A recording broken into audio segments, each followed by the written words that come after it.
S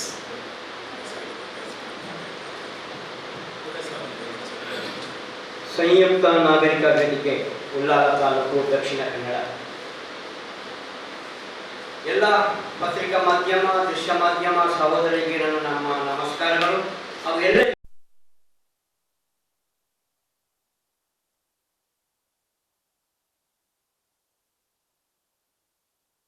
Alhaj ತೋಕ Ahmed Musliyar ಮತ್ತು ಉಡುಪಿ ಜಿಲ್ಲಾ ಕಾಜಿ ಅಲ್ಹಾಜ್ ಮಾಣಿ ಅಬ್ದುಲ್ ಹಮೀದ್ ಮುಸ್ಲಿಯಾರ್ ಇವರ ಆಶೀರ್ವಾದದೊಂದಿಗೆ ಕೇಂದ್ರ ಸರ್ಕಾರ ಜಾರಿಗೊಳಿಸಿದ ಅಸಂವಿಧಾನಿಕ ವಕ್ಫ್ ತಿದ್ದುಪಡಿ ಕಾಯ್ದೆಯನ್ನು ವಿರೋಧಿಸಿ ತಕ್ಷಣವೇ ಹಿಂಪಡೆಯುವಂತೆ ಆಗ್ರಹಿಸಿ ಬೃಹತ್ ಪ್ರತಿಭಟನಾ ಸಮಾವೇಶ 2025 ಏಪ್ರಿಲ್ 11 ಶುಕ್ರವಾರ ಸಂಜೆ 4 ಗಂಟೆಗೆ ಸರಿಯಾಗಿ ಕೆಸಿ ರೋಡ್ ಜಂಕ್ಷನ್ ಅಲ್ ಮುಬಾರಕ್ ಜುಮಾ ಮಸೀದಿಯ ಬಳಿ ಸಂವಿಧಾನಬದ್ಧವಾಗಿ ಶಾಂತಿಯುತವಾಗಿ ಬೃಹತ್ ಪ್ರತಿಭಟನಾ ಸಮಾವೇಶವನ್ನು ಹಮ್ಮಿಕೊಂಡಿದ್ದೇವೆ.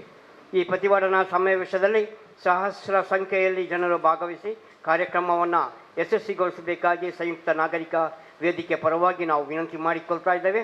ಈ ಕಾರ್ಯಕ್ರಮದಲ್ಲಿ ಉಳ್ಳಾಲ ತಾಲೂಕು ಮಟ್ಟದಿಂದ 1500-2000 ಜನಸಂದಣಿ ಸೇರುವ ಎಲ್ಲ ಸಾಧ್ಯತೆಗಳು ಇವೆ. ಸಮಾವೇಶದಲ್ಲಿ ಉಳ್ಳಾಲ ತಾಲೂಕು ಮಟ್ಟದ ಮಸೀದಿ, ಮದ್ರಸಾ, ಸಂಘ ಸಂಸ್ಥೆಯ ಸಂಘಟನೆಗಳ ಅಧ್ಯಕ್ಷರು, ಪದಾಧಿಕಾರಿಗಳು, ಸದಸ್ಯರು, ಮುಸ್ಲಿಂ ಸಮುದಾಯದ ಉಲೆಮಾಗಳು, ಮತ ಪಾಂಡಿತ್ಯರು, ಸಮುದಾಯದ ನಾಯಕರು, ಸಾಮಾಜಿಕ ಕಾರ್ಯಕರ್ತರು, ಹಿತಚಿಂತಕರು ಸಭೆಯಲ್ಲಿ ಭಾಗವಹಿಸಲಿದ್ದಾರೆ.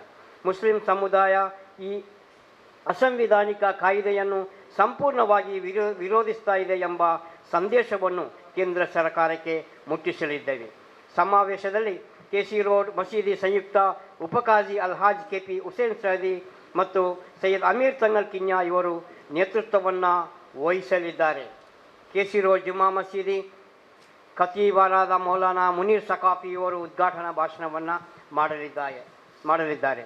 ಪ್ರಾಸ್ತಾವಿಕವಾಗಿ ಜನಾಬ್ ಮುಜಫರ್ ಅಹಮದ್ ಖ್ಯಾತ ವಕೀಲರು, ಹೈಕೋರ್ಟ್ ಬೆಂಗಳೂರು ಈ ಕಾರ್ಯಕ್ರಮದಲ್ಲಿ ಮೌಲಾನಾ ಅಲಿ ತುರ್ಕಲ್ಕೆ, ಮೊಹಮ್ಮದ್ ಅಲಿ ತುರ್ಕಲ್ಕೆ ರಾಜ್ಯ ಕಾರ್ಯದರ್ಶಿಗಳು SSF ಇವರು, ಅದು ಅಲ್ಲದೆ ಮುಸ್ತಾಕ್ ಎನ್ನಬೇಲ್ ಸಾಹಿತಿಗಳು, ಯಾಕೂಬ್ ಕಲ್ಲಲ್ಪೆ SKSSM, AK ಕುಕ್ಕಿಲ ಪ್ರಧಾನ ಸಂಪಾದಕರು, ಸನ್ಮಾರ್ಗ ನ್ಯೂಸ್, ಸೈಫುಲ್ಲಾ ತಂಗಲ್ IUML ಮಂಜೇಶ್ವರ ಮಂಡಲ ಕೋಶಾಧಿಕಾರಿ, ಅಡ್ವೊಕೇಟ್ ಹನೀಫ್ ಉದವಿ ಪಲ್ಲಂಗೋಡ್, ಮೌಲಾನಾ ಅಬ್ದುಲ್ ರಶೀದ್ ಝೈನಿ ಖ್ಯಾತ ಭಾಷಣಕಾರರು ಮತ್ತು ರಾಜ್ಯ ನಾಯಕರು, ಕರ್ನಾಟಕ ಮುಸ್ಲಿಂ ಜಮಾತ್, ರಿಯಾಜ್ ಕಡುಂಬು ರಾಜ್ಯ ಕಾರ್ಯದರ್ಶಿ STPI, ಪ್ರಧಾನ ಭಾಷಣಕಾರರಾಗಿ ಸುಧೀರ್ ಕುಮಾರ್ ಮರೋಳಿ ಅಡ್ವೊಕೇಟ್ ಮತ್ತು APCR ಸ್ಟೇಟ್ ಪ್ರೆಸಿಡೆಂಟ್ ವಕ್ತಾರರು ಇವರು ಮುಖ್ಯ ಭಾಷಣ ಮಾಡಲಿದ್ದಾರೆ.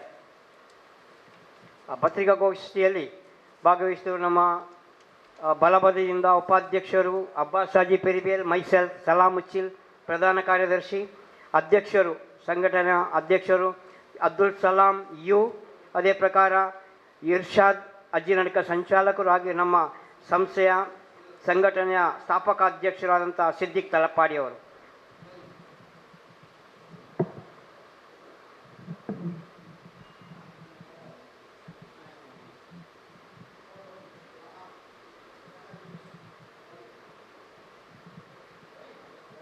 ಹನ್ನೊಂದನೇ ತಾರೀಕಿಗೆ ನಡೆಯುವ ಈ ಬೃಹತ್ ಪ್ರತಿಭಟನೆಯಲ್ಲಿ ಸಹಸ್ರಾರು ನಾಗರಿಕರು ಭಾಗವಹಿಸಬೇಕಾಗಿ ಮೂಲಕ ವಿನಂತಿಯನ್ನು ಮಾಡುತ್ತಾ, ಕೇಂದ್ರ ಸರ್ಕಾರ ಅನಗತ್ಯವಾಗಿ ಜಾರಿಗೆ ತಂದಂತಹ ಈ ಕಾನೂನನ್ನು ಯಾವುದೇ ಮುಲಾಜಿಲ್ಲದೆ ನಾವು ತಿರಸ್ಕರಿಸುವುದಾಗಿ ಒಕ್ಕರಲಿಂದ ಹೇಳಲಿಕ್ಕೆ ಬಯಸ್ತಾ ಇದ್ದೇವೆ. ಯಾಕೆಂತ ಹೇಳಿದರೆ, ಕೇಂದ್ರ ಸರ್ಕಾರ ಯುವಕರಿಗೆ ಕೆಲಸ ಕೊಡುವುದರಲ್ಲಿ ವಿಫಲವಾಗಿದೆ. ಇಂಥ ಹಲವಾರು ವಿಷಯಗಳಲ್ಲಿ ವಿಫಲವಾದಾಗ ಇಂಥ ಅನಗತ್ಯ ಕಾಯ್ದೆಗಳನ್ನು ತಂದು ಜನರನ್ನು ಗೊಂದಲದಲ್ಲಿ ಇಡಲಿಕ್ಕೆ ಮಾತ್ರ ಇಂಥ ಕಾಯ್ದೆಗಳನ್ನು ತಂದಿದ್ದಾರೆ ಅಂತ ಹೇಳಲಿಕ್ಕೆ ಬಯಸ್ತಾ ಇದ್ದೇವೆ. ಆದ್ದರಿಂದ ಈ ಕಾಯ್ದೆಯನ್ನು ನಾವು ಯಾವುದೇ ಮುಲಾಜಿಲ್ಲದೆ ತಿರಸ್ಕರಿಸ್ತೇವೆ ಅಂತ ಈ ಪತ್ರಿಕಾ ಮಾಧ್ಯಮ ಮೂಲಕ ಹೇಳಲಿಕ್ಕೆ ಬಯಸ್ತಾ ಇದ್ದೇವೆ.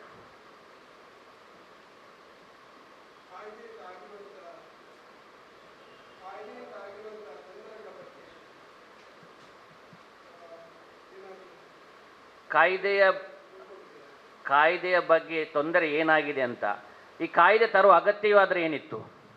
ಇಷ್ಟು ವರ್ಷದಿಂದ ವಕ್ಫ್ ಭೂಮಿಯಲ್ಲಿ, ವಕ್ಫ್ ಭೂಮಿ ಯಾರದ್ದು ಕಿತ್ಕೊಂಡಿದ್ದಲ್ಲ, ಯಾವ ಇನ್ನೊಂದು ಸಮುದಾಯದಿಂದ ಬಲಾತ್ಕಾರವಾಗಿ ಪಡ್ಕೊಂಡಿದ್ದಲ್ಲ, ಮುಸ್ಲಿಂ ಸಮುದಾಯದವರೇ ಮುಸ್ಲಿಮರ ಹೇಳಿಕೆಗಾಗಿ ದಾನ ನೀಡಿದಂಥ ಭೂಮಿಯನ್ನು ಅದಕ್ಕೊಂದು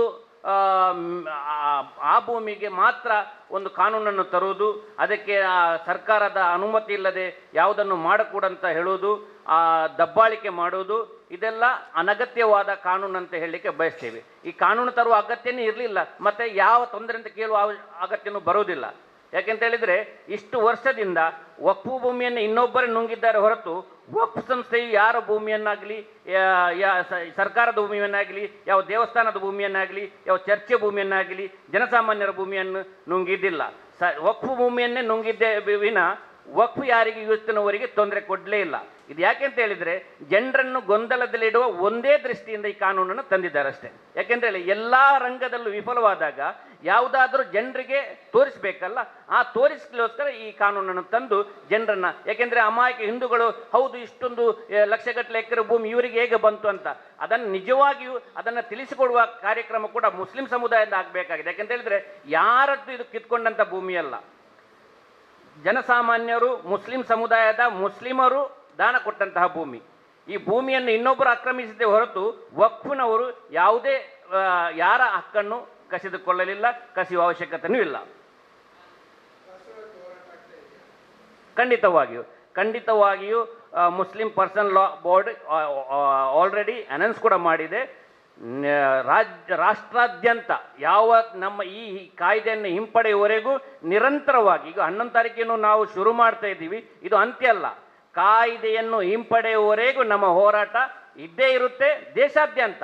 ನಮಗೆ ಒಂದು ತುಂಬ ಖುಷಿಯ ವಿಷಯ ಅಂತ ಹೇಳಿದರೆ ಅಹಿಂದ ಸಹೋದರರು 100% ಬೆಂಬಲವನ್ನು ಕೂಡ ನಮಗೆ ಕೊಟ್ಟಿದ್ದಾರೆ. ಅದೇ ದಲಿತ ಸಂಘಟನೆಯವರು, ಇನ್ನು ಉಳಿದ ನ್ಯಾಯಯುತವಾಗಿ ನ್ಯಾಯಕ್ಕಾಗಿ ಹೋರಾಡುವಂಥ ಮಾನವೀಯತೆ ಉಳ್ಳಂಥ ಹಲವಾರು ಜನರು, ಸಮುದಾಯದವರು ನಮಗೆ ಈ ತಪ್ಪು ಕಾಯ್ದೆಗೆ ನಮ್ಮ ಸಪೋರ್ಟ್ ನಿಮಗೆ ಇದೆ ಅಂತ ಕೂಡ ಬೆಂಬಲವನ್ನು ಕೊಟ್ಟಿದ್ದಾರೆ. ಅವರಿಗೆ ಕೂಡ ಹೃದಯದಿಂದ ಧನ್ಯವಾದವನ್ನು ಸಲ್ಲಿಸ್ತಾ ಇದ್ದೇನೆ. ಈ ಒಂದು ಅಸಂವಿಧಾನಿಕ ವಕ್ಫ್ ಈ ನಿಯಮಾವಳಿ ಸಂವಿಧಾನದ 40ರ ಆ್ಯಕ್ಟನ್ನು 1995ರಲ್ಲಿ ಬಂದಂಥ ಆ್ಯಕ್ಟನ್ನು ತರಾತುರಾಗಿ ತಿದ್ದುಪಡಿ ಮಾಡಲಿಕ್ಕೆ ಕೇಂದ್ರ ಸರ್ಕಾರ ಯಾವ ನಿಯಮಾವಳಿ ಅಂತ ಗೊತ್ತಾಗ್ತಾ ಇಲ್ಲ. ನಮ್ಮ ಸಹೋದರ ಹೇಳಿದ ಹಾಗೆ ಉಳಿದೆಲ್ಲ ನಿರುದ್ಯೋಗ ಆಗಿರ್ಬೋದು, ಇಲ್ಲದ್ರೆ ಹಣದುಬ್ಬರಾಗಿರ್ಬೋದು ಇರುವಂತಹ ಈ ಸಂದರ್ಭದಲ್ಲಿ ಇಂತಹ ಒಂದು ಕಾನೂನನ್ನು ತಂದು ಜನರ ಗೊಂದಲಕ್ಕೆ ಎಡೆಮಾಡಿಕೊಡುವಂತಹ ಒಂದು ನೀತಿಯಾಗಿದೆ. ಇದನ್ನು ದೇಶಾದ್ಯಂತ ನಾವು ಪ್ರತಿಭಟಿಸ್ತಾ ನಾವು ಗಲ್ಲಿಗಳಲ್ಲಿ ಇದನ್ನು ಈ ಒಂದು ಹೋರಾಟದ ಕಿಚ್ಚನ್ನು ನಾವು ಹೆಚ್ಚಿಸುವಂತಹ ದಿನಗಳು ಮುಂದಿನ ದಿನಗಳು ನಾವು ಮಾಡಲಿಕ್ಕಿದ್ದೇವೆ. ಈ ಒಂದು ಹೋರಾಟ ಇದು ಆರಂಭವಾಗಿದೆ. ಇದು ನಮ್ಮ ಈ ಒಂದು ಸಣ್ಣ ಗ್ರಾಮದಿಂದ ಆರಂಭ ಮಾಡಿಕೊಂಡು ನಾವು ದೇಶಾದ್ಯಂತ ಈ ಒಂದು ಹೋರಾಟವನ್ನು ಮಾಡಲಿಕ್ಕಿದ್ದೇವೆ ಎಂದು ಈ ಸಂದರ್ಭದಲ್ಲಿ ನಾವು ನಿಮ್ಮಲ್ಲಿ ಹೇಳಿಕೊಳ್ಳುತ್ತಿದ್ದೇವೆ. ಈ ವಕಫ್ ಕಾಯ್ದೆ ತಿದ್ದುಪಡಿ ಬಂದ ನಂತರ ಯಾತಸ್ಕೋರ್ಕ ಬಂದಿದೆ ಅಂತ ಹೇಳಿದರೆ ಎಲ್ಲ ವಿಷಯದಲ್ಲೂ ಕೇಂದ್ರ ಸರ್ಕಾರ ವಿಫಲವಾಗಿದೆ. 11 ವರ್ಷ ಆಡಳಿತ ಮಾಡಿ ಖಾಲಿ ಮುಸ್ಲಿಮರವರ ಹಕ್ಕುಗಳನ್ನು ಉಲ್ಲಂಘನೆ ಮಾಡಿದೆ ಹೊರತು ಬೇರೆ ಯಾವುದೇ ಒಳ್ಳೆಯ ಯಾವುದು ಮಾಡಲಿಲ್ಲ. ಯಾಕಂತ ಹೇಳಿದ್ರೆ ಫಸ್ಟಾಗಿ ಒಂದು ತಲಾಖಿನ ವಿಷಯವಾಗಿ ಒಂದು ಕಾಯ್ದೆಯನ್ನು ತಂದು ಅದನ್ನು ಜಾರಿ ತಂದರು. ಎರಡನೇದಾಗಿ ಈಗ ಇದಕ್ಕಾಗಿ ಬಂದಿದ್ದಾರೆ, ವಕಫ್ನ 32 ಲಕ್ಷ ಹೆಕ್ಟೇರ್ ಭೂಮಿಯನ್ನು ಈ ಮುಸ್ಲಿಂ ವಕಫ್ ಬೋರ್ಡ್ನ ಅಂಡರ್ಲಿದೆ. ಅದರಲ್ಲಿ ಈಗ 9 ಲಕ್ಷ ಹೆಕ್ಟೇರ್ ಭೂಮಿ ಮಾತ್ರ ಅದು ವಕಫ್ನ ಆಡಳಿತ ಮಂಡಳಿಯಲ್ಲಿ ಇರುತ್ತೆ, ಬಾಕಿ ಎಲ್ಲವೂ ಯಾರ ಕೈಯಲ್ಲಿ ಉಂಟು ಅಂತೇಳಿ ಇದನ್ನು ಅವರು ದೂರದೃಷ್ಟಿ ಇಟ್ಕೊಂಡು ಈ ಕಾನೂನನ್ನು ತಂದಿದ್ದಾರೆ. ಅದರಲ್ಲಿ 14 ಮತ್ತು 26ನೇ ಒಂದು ಪರಿಚ್ಛೇದದ ಅಡಿಯಲ್ಲಿ ಅದು ತಿದ್ದುಪಡಿ ಆಗಬೇಕಿತ್ತು ಅಂತ ಅವರ ಒಂದು ವಾದ. ಆ 14 ಮತ್ತು 26ನೇ ವಿಧಿ ಏನು ಅಂತ ಹೇಳಿ ಈ ಸರ್ಕಾರ ಅದರ ಸ್ಪಷ್ಟೀಕರಣ ಇನ್ನೂ ಸಹ ಕೊಟ್ಟಿಲ್ಲ. ಆದ್ದರಿಂದ ನಾವು ಈಗ ಈ ಕಾನೂನಿನ ವಿರುದ್ಧವಾಗಿ 11 ತಾರೀಕಿನಿಂದ ಆರಂಭವಾದರೂ ಸಹ ಈ ಕಾನೂನು ಎಲ್ಲಿ ತನಕ ನಾವು ಹೋರಾಟ ಅಂತ ಹೇಳಿದರೆ ಈ ಕಾನೂನನ್ನು ಹಿಂಪಡೆಯೋ ತನಕ ಈ ಹೋರಾಟವನ್ನು ಮುಂದುವರಿಸ್ತಾ ಅಂತೇಳಿ ನಮಗೆ ಪರ್ಸನಲ್ ಲಾ ಬೋರ್ಡ್ನವರು ಈಗ ತಾನೇ ಆದಿಸೂಚನೆಯನ್ನು ಹೊರಡಿಸಿದ್ದಾರೆ. ಅದೇ ಥರ ನಾವು ಇನ್ನು ಮುಂದೆಯೂ ಈ ಹೋರಾಟವನ್ನು ಮುಂದುವರಿಸ್ತಾ ಇರ್ತೇವೆ. ಖಂಡಿತವಾಗಿಯೂ ನೋಡಿ, ಪ್ರಥಮವಾಗಿ ಈ ಕಾಯ್ದೆ ತರುವ ಅಗತ್ಯ ಏನಿತ್ತು ಅಂತ ಕಾಯ್ದೆಯಿಂದ ಜನರಿಗೆ ಬರೀ ಮುಸ್ಲಿಂ ಸಮುದಾಯಕ್ಕೆ ಮಾತ್ರ, ಮುಸ್ಲಿಮರನ್ನು ಮಾತ್ರ ನೋಯಿಸಲು, ಯಾಕೆ ಇನ್ನಿತರ ಸಮುದಾಯದ ಬಗ್ಗೆ ಅವರಿಗೆ ಆಸ್ತಿ ಇಲ್ವಾ? ಅವರಿಗೆ ಲಕ್ಷಾಂತರ ಎಕರೆ ಭೂಮಿ ಇಲ್ವಾ? ಕ್ರಿಶ್ಚಿಯನ್ ಸಮುದಾಯಕ್ಕೆ ಇಲ್ವಾ? ಜೈನ ಸಮುದಾಯಕ್ಕೆ ಇಲ್ವಾ? ಒಕ್ಕಲಿಗ ಸಮುದಾಯಕ್ಕೆ ಇಲ್ವಾ? ಲಿಂಗಾಯತ ಸಮುದಾಯಕ್ಕೆ ಇಲ್ವಾ? ದೊಡ್ಡ ದೊಡ್ಡ ಮಠಗಳಿಲ್ವಾ? ಎಲ್ಲ ಸಮುದಾಯಕ್ಕೆ ಬರೀ ಇದು ಬೇಕಾದರೆ ಎಲ್ಲೂ ದಾನ ಕೊಟ್ಟಂತಹ ಭೂಮಿ, ಅಕ್ರಮವಾಗಿ ಪಡೆದುಕೊಂಡದ್ದೇ ಅಲ್ಲ. ಈ ಕಾಯ್ದೆಯಿಂದ ಖಂಡಿತವಾಗಿಯೂ ಮುಸ್ಲಿಮರಿಗೆ ತುಂಬ ನೋವಾಗಿದೆ ಮಾತ್ರ ಅಲ್ಲ, ಇದು ದೇವರು ಕೂಡ ಕ್ಷಮಿಸುವುದಂತಲ್ಲ. ತಮ್ಮ ಅಧಿಕಾರಕ್ಕೋಸ್ಕರ, ತಮ್ಮ ಉಳಿವಿಗೋಸ್ಕರ ಈ ಥರ ಅನ್ಯಾಯ ಮಾಡಿಕೊಂಡು ಒಂದು ಸಮುದಾಯದ ಮೇಲೆ ಕುದುರೆ ಸವಾರಿ ಮಾಡುವುದಾದರೆ ಖಂಡಿತವಾಗಿ ಇದರ ಪ್ರತಿಫಲವನ್ನು ಕೂಡ ಯಾರೆಲ್ಲ ಇದಕ್ಕೆ ಶ್ರಮಿಸಿದ್ದಾರೆ ಅವರು ಅವರಿಗೆ ಸಿಕ್ಕೇ ಸಿಗುತ್ತೆ.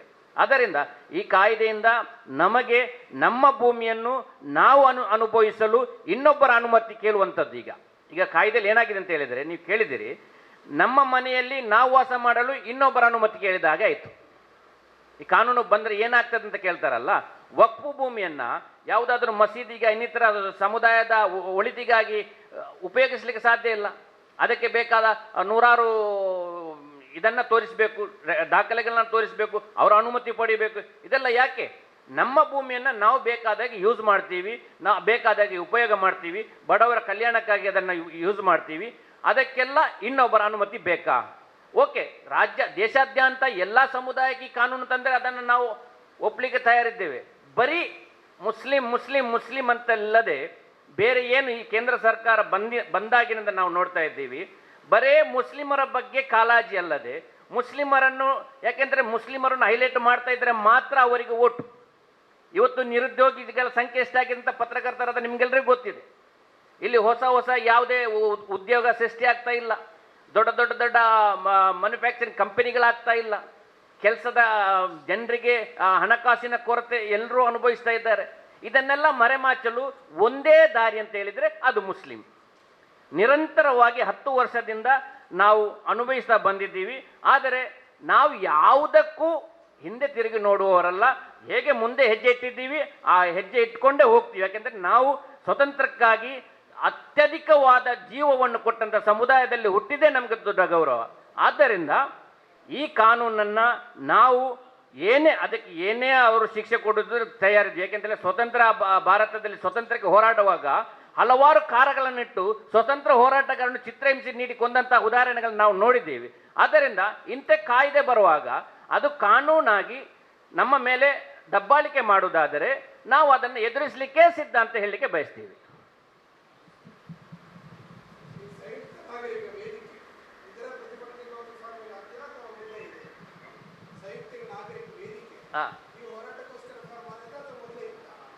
ಹೌದು, ಖಂಡಿತವಾಗಿಯೂ ನಾವು ಇದೆಲ್ಲ ವರ್ಗವನ್ನು ಒಗ್ಗೂಡಿಸಿ ಹೋರಾಡಲಿಕ್ಕೆ ಮಾಡಿದಂಥ ಸಂಘಟನೆ. ಈಗ NRC ಸಂದರ್ಭದಲ್ಲಿ ಹುಟ್ಟಿದಂಥ ಸಂಘಟನೆ.